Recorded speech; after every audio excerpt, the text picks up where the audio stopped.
बैठे बैठे जोंगकुक को फिर से हेलुसिनेशन होने लगता है।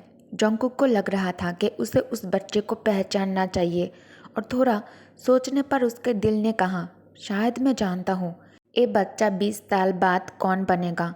उसने बच्चे की तरफ देखा और एक पल के लिए उसने उसमें उसी इंसान की झलक देखा जिससे वो दुनिया में सबसे ज़्यादा नफरत करता था और उतना ही प्यार भी। जोंगकुक धीरे धीरे उस बच्चे के पास आ जाता है, एक कदम फिर दूसरा, और जैसे जैसे वो करीब आ जाता है उसके कदम तेज हो गए। अचानक जोंगकुक दौड़कर बच्चे को अपने बाहों में उठा लेता है और उसे गले लगाकर जोर से रो पड़ता है। जोंगकुक उस बच्चे को अपने सीने से लगाया जैसे उसे कभी छोड़ना नहीं चाहता हो। हवा जोर से चलने लगता है, पेड़ हिलने लगे जैसे पूरा फॉरेस्ट उनके आसपास घूम रहा हो। फिर जब जोंगकुक आंखें खोलता है तो वो एकदम से अपने साइकिल चला रहा था।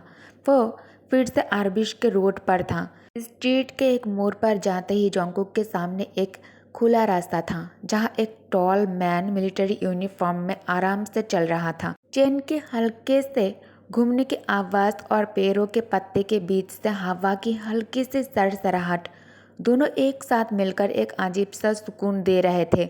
जोंगकुक उस आदमी के पास से अपने साइकिल लेकर वहां से निकल जाता है बिना कुछ सोचे, लेकिन अंदर से कुछ नहीं कहा। और अगर आप नहीं देखा तो हमेशा पछताएगा। और वो रुक जाता है ये सोचकर। जोंगकुक पलटकर पीछे देखता है।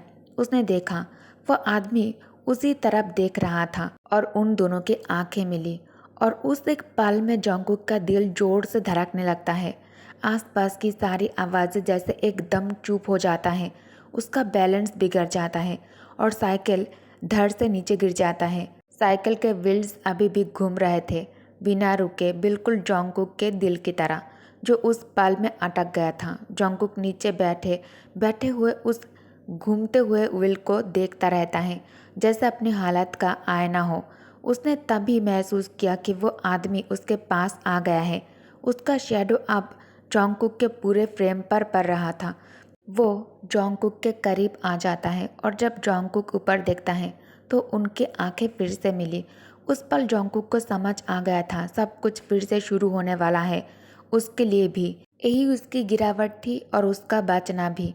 उस गर्मियों के शुरू के दिन, उस खूबसूरत सुबह, जोंगकुक धीरे धीरे अपने आँख खोलता है। यादों के उस साफ क्रिस्टल जैसे पल में उसने अपने पेट पर हाथ रखा और अंदर से हल्के से हिलने डुलने की फीलिंग आ जाता है उसे। एक छोटी सी लाइफ का एहसास जोंगकुक के होठ से निकल जाता है। I am sorry. उसने बैठकर बार बार माफ़ी मांगा। मुझे अफसोस है बेबी, मैं अभी तक तुम्हें पहचान नहीं पाया। जोंगकुक गहरी सांस लेता है और अपना सर ऊपर उठाता है। उसका दिल फिर से तेज़ धड़कने लगता है जैसे उस दिन हुआ था और वो जानता था ये सब एक ही इंसान के लिए था। वो सोचता था शायद वो डर है, कभी कभी था भी, लेकिन अब उसे पता था वो सिर्फ डर नहीं बल्कि कुछ और गहरा था। अब उसे यकीन था उसके दिल में क्या था उस इंसान के लिए। तभी वो गम कमरे में आ जाता है। उसके चेहरे पर खुशी की मुस्कान थी। वो तुरंत घुटनों पर बैठ जाता है और कहता है, कुकी तुम जाग गए हो फाइनली। वो हंस पड़ता है, आंखों में आंसू लेकर कहता है, ये तो सबसे अच्छी खबर है। उसने अपने हाथ में एक डॉक्यूमेंट उठाया, देखो मेरे पास तुम्हारे लिए एक बहुत अच्छी गुड न्यूज़ है। जोंगकुक उसे देखता है। पहले कुछ समझ नहीं आया उसे, फिर नीचे देखा जहाँ बोगम सील दिखा रहा था। वो ड्यूक की सील थी। जोंगकुक तब से चुप था जब से वो जगा था। उसने वो पेपर्स पढ़े, ध्यान से समझे। फिर उसका चेहरा शांत और सीधा था, न खुशी न हैरानी, बस सुकून। उसने धीरे से सिर हिलाया, बिल्कुल वैसे ही जैसे कोई अपने तकदीर को एक्सेप्ट कर लेता है। बोगम। जोंगकुक धीरे से उसका नाम लेता है। बोगम जोंगकुक के तरफ चिंता भरी नज़र से देखता है। उसकी इतनी खामोशी देखकर वो फिक्र में पड़ जाता है। उसे लगा शायद उसने जोंगकुक को ज़्यादा स्ट्रेस दे दिया है कि वह अभी अभी संभला था। जोंगकुक हल्की सी आवाज़ में पूछता है, वो कैसा है? जोंगकुक की आंखें शांत और कंपोस्ट था। वह कमरे में इधर उधर देख रहा था, उसे ढूंढ रहा था। बोगम धीरे से कहता है, ड्यूक यहाँ नहीं है, उन्हें कहीं और बुलाया गया है। जोंगकुक पूछता है, और तुम? बोगम मुस्कान के साथ जवाब देता है, मैं तो बस तुम्हें एक खबर देने आया हूँ यहाँ। उन्होंने मुझे कहा था कि मैं मैसेज पहुँचा दूँ वहाँ जहाँ हिज हाइनेस है। जोंगकुक कुछ देर चुप रहता है, तब बोगम फिर से कहता है, उन्होंने कहा है ये मिशन कंप्लीट होने में 3 दिन लगेंगे। 3 दिन? जोंगकुक धीरे से उसके वर्ड्स को रिपीट करता है, जैसे कोई बच्चा नए शब्द सीख रहा हो। बोगम हल्की सी मुस्कान के साथ कहता है, लेकिन सब कुछ ठीक है कुकी, अब तुम जा सकते हो यहाँ से जब तक वो वापस नहीं आते। कोई तुम्हें रोकेगा नहीं, ड्यूक खुद ये ऑर्डर दिया है। जोंगकुक हल्की सी आवाज़ में कहता है, समझ गया मैं। लेकिन उसके नोट में कोई एक्साइटमेंट नहीं थी, बस एक थकान भरा सुकून। बोगम उसे शांत करते हुए कहता है, अब तुम्हें टेंशन लेने की कोई ज़रूरत नहीं है कुकी, ये डॉक्यूमेंट्स भी ड्यूक ने खुद लिखा है। उन्होंने वादा किया है कि वो तुम्हें कभी परेशान नहीं करेंगे। जोंगकुक का दिमाग बस वही इको करता रहा, प्रॉमिस। उसने डॉक्यूमेंट्स फिर से उठाए, धीरे धीरे उन्हें दोबारा पढ़ा, लेकिन उसका दिल अब भी समझ नहीं पा रहा था। ड्यूक ने लिखा था वो जोंगकुक और उसके होने वाले बच्चे के लिए एक सेफ और पीसफुल लाइफ तैयार करेंगे। ये ना तो किसी तरह की सिंपैथी थी, ना ही कोई फ़र्ज, बस एक मिनिमम रिस्पॉन्सिबिलिटी जो उन्होंने अपने दिल से पूरी करनी चाहिए। उन्होंने लिखा था, जब तक वो खुद अलाउ ना करे कोई भी जोंगकुक के लाइफ में दखल नहीं देगा, और अगर जोंगकुक चाहे तो बच्चे को ऑफिशियली उनके नाम के साथ रखा जाएगा। ये बच्चा मेजर किम तयांग का लीगल चाइल्ड है, लेकिन चाहे वो इसे एक्सेप्ट करे या नहीं, उसके पास पूरी फ्रीडम थी अपने बच्चे को अपने मर्जी से पालने की। ड्यूक ने लिखा था, तुम्हारे फैसले कभी चैलेंज नहीं किए जाएंगे। फिर भी कुछ शर्तें थी, क्योंकि जोंगकुक अभी एक्सपेक्ट कर रहा था, इसलिए उसे कुछ टाइम के लिए बार्क एम्पायर के एक सेफ जगह में रहना होगा। अगर वह चाहे तो डिलीवरी के बाद कहीं और शिफ्ट हो सकता है। ये उनकी एक रिक्वेस्ट थी। उसके बाद हर डिसीजन जोंगकुक का होगा। उसके पास ड्यूक के अपने लॉयर्स और रिसोर्चर्स होंगे जो उसकी मदद करेंगे, जो भी वो चाहे अचीव करने में। पेपर में 3 शब्द लिखे थे, चॉइस, रेस्पेक्ट, फ्रीडम। तीनों एकदम क्लियरली डिफाइंड, लेकिन जोंगकुक के अंदर कुछ अजीब सा बेपनाह खालीपन था। ये सब इतना अच्छा लग रहा था, almost too good to be true. फिर भी उसके दिल में एक सन्नाटा था, क्योंकि अब वो उसे छोड़ रहा था। उस सुबह की बातें सपना थी, ये सब सच था। ये सोचकर जोंगकुक थोड़ी सी बेहोश सी होने लगता है, जैसे समझ ही नहीं पा रहा हो कि अब क्या करना है उसे। बोगम धीरे से पूछता है, कुकी, अभी सफ़र करना मुश्किल होगा ना? क्या तुम क्या हम कल निकले? उसने उसकी आंखों में देखा और समझ गया वो अभी भी बहुत कमज़ोर और उलझा हुआ था। शायद उसने खबर थोड़ी जल्दबाजी में बता दिया था उसे, जबकि जोंगकुक अभी तक पूरी तरह ठीक नहीं हुई थी। लेकिन उसके एक्साइटमेंट में वो भूल गया था ये बात, और उसने जोंगकुक को बता दिया। जोंगकुक अभी भी बहुत फ्रेगल थी, उसके दिल और जिस्म दोनों अभी पूरी तरह से संभले नहीं थे। सच कहे तो ड्यूक का ऐसे कुछ ऑफर करना बोगम के लिए बिल्कुल अनरियल लग रहा था।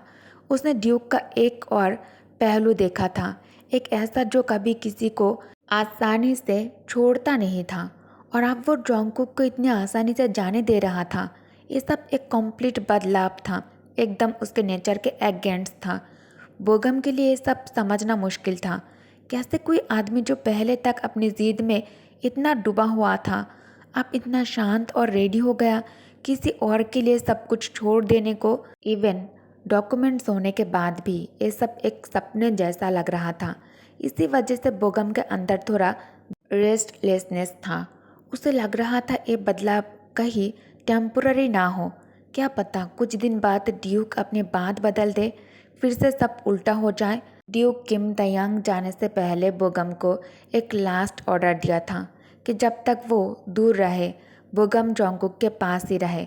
उनके लिए एक सेफ जगह भी तैयार की गई थी, ताकि जोंगकुक वहाँ आराम से रिकवर कर सके और बाद में बार्क एम्पायर वापस जाने का सफ़र हैंडल कर सके। बोगम फिर से हल्की सी आवाज़ में कहता है, क्या तुम ठीक हो कुकी? जोंगकुक धीरे से ऊपर देखता है। उसकी आंखें खाली और बेचैन थी। बोगम समझ जाता है। बोगम कहता है, इसका मतलब तुम भी शॉक में हो, है ना कुकी? उसने हल्का सा अंडरस्टैंडिंग स्माइल दिया। मुझे पता है ये सब बहुत ज़्यादा है एक बार में समझने के लिए। मुझे भी पहले ये सब अनरियल लग रहा था। गम जोंगकुक के नाजुक हाथों को पकड़ लेता है और अपने गर्म और जेंटल ग्रिप में ले लेता है। अच्छी तरह से उसके दिल में एक्साइटमेंट थी, लेकिन वो जानता था अभी सेलिब्रेट करने का वक्त नहीं है। जोंगकुक अभी भी ठंडी सी लग रहा था। वो पुरानी वार्मथ, वो एनर्जी कहीं खो गया था। बोगम जोंगकुक के आंखों में देखकर कहता है, मैं वादा करता हूँ ये सब सच है। अब तुम्हें किसी की बात से डरने की ज़रूरत नहीं है। तुम अब बिल्कुल आज़ाद हो। उसके दिल में खुशी की लहर थी क्योंकि अब जोंगकुक ड्यूक किम तयांग से फ्री हो गया था। उसे लगा सब कुछ फिर से नॉर्मल हो जाएगा जैसे पहले था, उस समर से पहले जब सब कुछ गलत होना शुरू हुआ था। तभी जोंगकुक हल्का सा मूवमेंट करता है और अपने हाथ से वो डॉक्यूमेंट साइड टेबल पर रख देता है। उसने कुछ पल तक उन्हें देखा, एक ब्लैंक एक्सप्रेशन के साथ। फिर धीरे से अपने पैर को बेड से नीचे रखता है और फिर खड़ा हो जाता है। बोगम तुरंत हाथ बढ़ाता है मदद के लिए, लेकिन जोंगकुक मदद लेने के लिए मना कर देता है। एक छोटी सी हेड शेक के साथ वो मना करता है। जोंगकुक मदद नहीं चाहता किसी और से, चाहे अंदर से वो खुद को खोया हुआ और खाली महसूस कर रहा था। बोगम उसके पीछे शांत कदम से चल रहा था, पूरी तरह से अलर्ट, ताकि अगर उसे ज़रूरत पड़े तो तुरंत मदद कर सके। जोंगकुक कुछ कदम धीरे धीरे लेता है, थोड़ी लड़खड़ाते हुए, थोड़ी थके हुए, जैसे हर कदम उसके अंदर के बोझ को छोड़ रहा हो। जोंगकुक धीरे धीरे दरवाजे की तरफ बढ़ता है, वो दरवाज़ा जो कभी उसे बंद कर देता था। उसने अपने कमज़ोर हाथों से ठंडे मेटल नॉब को पकड़ा और धीरे से घुमा दिया। दरवाज़ा खुल जाता है हल्की सी आवाज़ के साथ और उसके आंखें बाहर जाता है खुले हुए दरवाजे को देखकर। कभी इस दरवाजे पर ताले और निशान हुआ करते थे, पर अब सब कुछ मिटा चुका था।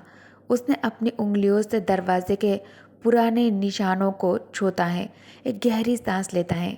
अब उसके आगे कोई रुकावट नहीं थी। वो सच में आज़ाद था, पूरी तरह उसके बंधन से मुक्ति पा चुका है। जोंगकुक दूसरी तरफ से एक गाड़ी अचानक आकर रुक जाता है। उसके पाइयों के नीचे फिर से कीचड़ जम गया था। ड्राइवर परेशान होकर चिल्लाया क्योंकि ऐसा बार बार हो रहा था।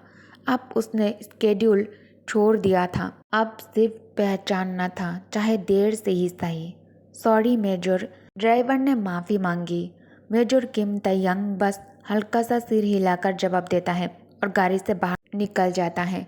2 दिन से बारिश हो रही थी, सड़कें बिल्कुल कीचड़ में बदल चुकी थी, पर फिर भी ये रास्ता सबसे बेहतर था क्योंकि बाकी रास्ते और पुल युद्ध में तबाह हो गए थे। सूरज ढलने वाला है।